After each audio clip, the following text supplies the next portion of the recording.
எபனேசர் என்றால் stone of help என்ற அர்த்தம். 1 சாமுவேல் 7ஆம் அதிகாரம் 12வது வசனத்தில் இது எழுதப்பட்டுள்ளது. பெலிஸ்தியர்கள் இஸ்ரவேலர்கள் மேலே போருக்கு வந்தபோது பெலிஸ்தியரை மேற்கொள்வதற்கு கர்த்தர் எங்களுக்கு உதவி செய்யும்படி அவரை நோக்கி ஓயாமல் வேண்டிக் கொள்ளும்னு கேட்குறாங்க. சாமுவேல் கர்த்தருக்கு சர்வாங்க தகன பலிகளை செலுத்தி வேண்டிக் கொண்ட போது கர்த்தர் பெரிய இடி முழக்கங்களை பெலிஸ்தியர் மேலே அனுப்புகிறார்.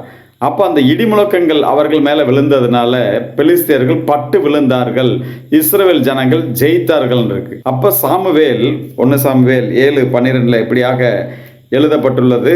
அப்பொழுது சாமுவேல் ஒரு கல்லை எடுத்து மிஸ்பாவுக்கும் சேனுக்கும் நடுவாக நிறுத்தி இம்மட்டும் கர்த்தர் எங்களுக்கு உதவி செய்தார் என்று சொல்லி அதற்கு எபனேசர் என்று பெயரிட்டான் என்று எழுதப்பட்டுள்ளது. இப்படியாக நினைவு கற்களை நடுகற்களை நட்டு கர்த்தருக்கு நன்றி சொல்றது முற்காலங்களில் பழைய ஏற்பாட்டில் இருக்கிறத நம்ம பார்க்க முடியுது. கர்த்தரை இதை செய்ய சொன்னார்.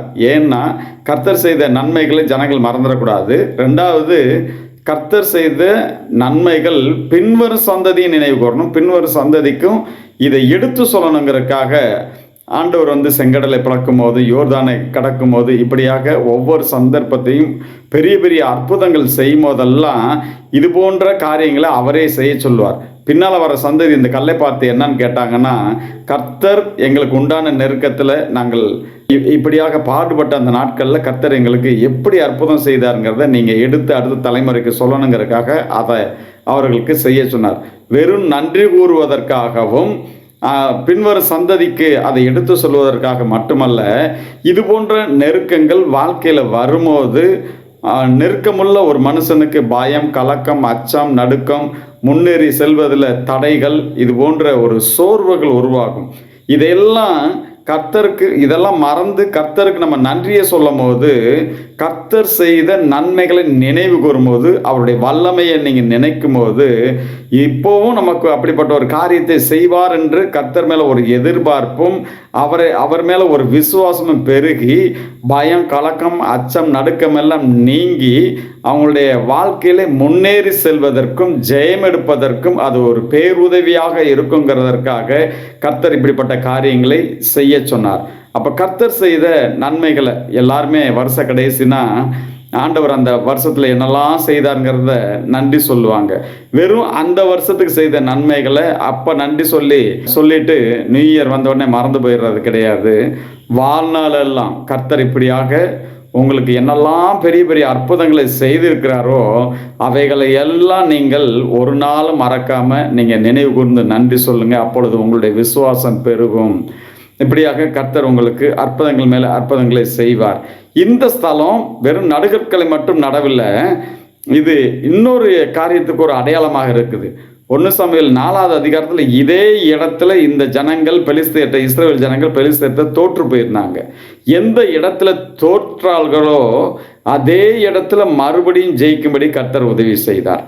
ஆண்டவரை நீங்கள் நினைக்கும் போது ஆண்டவர் உங்களுக்கு உதவியாய் இருப்பார். ஆண்டவர் நீங்கள் தோற்ற அதே இடத்துல ஜெயிக்கும்படி உதவி செய்தார். தோத்துட்டமேன்னு கவலைப்படாதீங்க. ஒருவேளை நீங்கள் தோற்றுருக்கலாம். இது போல ஆண்டவர் எந்த இடத்துல தோற்றுமோ அதே இடத்துல ஜெயம் எடுக்கவும், அதே இடத்துல கர்த்தருக்கு மகிமையை செலுத்தவும் கர்த்தர் உங்களுக்கும் எனக்கும் ஆண்டவர் உதவி செய்கிறவராக இருக்கிறார்.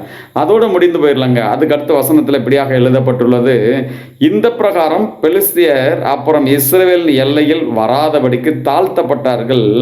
சாமுவேலின் நாளெல்லாம் கர்த்தருடைய கை பெலிஸ்தியருக்கு விரோதமாக இருந்தது அப்படின்னு சொல்லி இருக்குது.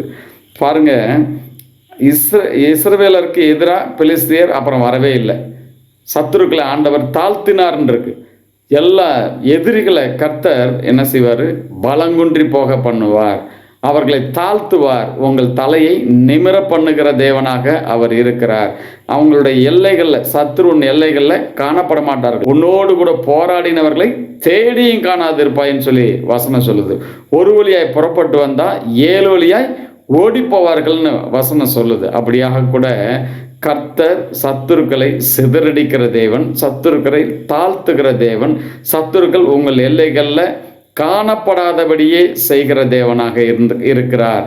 அவர் ஜெயத்தை தரவர் மட்டுமல்ல, சத்துருவின் கைக்கு நீங்களாக்கி சமாதானத்தோடு வாழ கர்த்தர் உதவி செய்கிறார். அதுக்கு அடுத்த வசனத்தில் ரொம்ப அழகாக எழுதப்பட்டுள்ளது, பெலிஸ்தீர் இஸ்ரவேல் கையிலிருந்து பிடித்திருந்த எக்ரோன் துவக்கி காத் மட்டுள்ள பட்டணங்களும் இஸ்ரவேலுக்கு திரும்ப கிடைத்தது. அவைகளையும் அவைகளின் எல்லைகளையும் இஸ்ரவேலர் பெலிஸ்தீர் கையிலே இராதபடிக்கு விடுவித்து கொண்டார்கள்.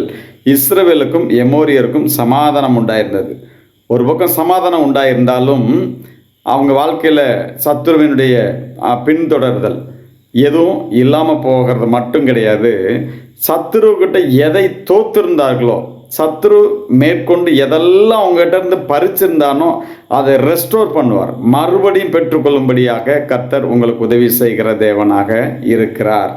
சமாதானத்தை இதில் இன்றைக்கி நம்ம பார்த்தது என்னென்னா, எந்த இடத்துல தோற்றமோ அதே இடத்துல மறுபடியும் ஜெயிக்க பண்ணுவார்.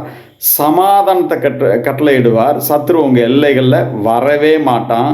அதுக்கடுத்து அப்படியாக எழுதப்பட்டுள்ளது, சத்துருவினுடைய கரத்தில் இழந்ததை எல்லாம் மறுபடியும் பெற்றுக்கொள்ளும்படி கர்த்தர் உதவி செய்கிற தேவனாக இருக்கிறார். இழந்து போன மகிமையை, இழந்து போன ஜெயத்தை, இழந்து போன பொருள்களை, இழந்து போன எல்லைகளை, இழந்து போன உயர்வுகளை கர்த்தர் மறுபடியும் பெற்றுக்கொள்ளும்படியாக கர்த்தர் இந்த நாளில் உங்களுக்கு உதவி செய்வார். நீங்கள் எபனேசரை, அந்த ஸ்டோன் ஆஃப் ஹெல்ப், சரியான சந்தர்ப்பத்தில் உதவி செய்கிற தேவனை நோக்கி நீங்கள் கூப்பிடுங்க. நிச்சயமாகவே உங்கள் எல்லைகளில் சமாதானம் உண்டாகும்படி கர்த்தர் உதவி செய்வார். சத்ரு உங்கள் எல்லைகளில் வராதபடி காத்து கொள்வார். நீங்கள் சத்துருவிடத்தில் இழந்த எல்லாவற்றையும் பெற்றுக்கொள்ளும்படி எபனேசர் உங்களுக்கு உதவி செய்வாராக. ஆமென்.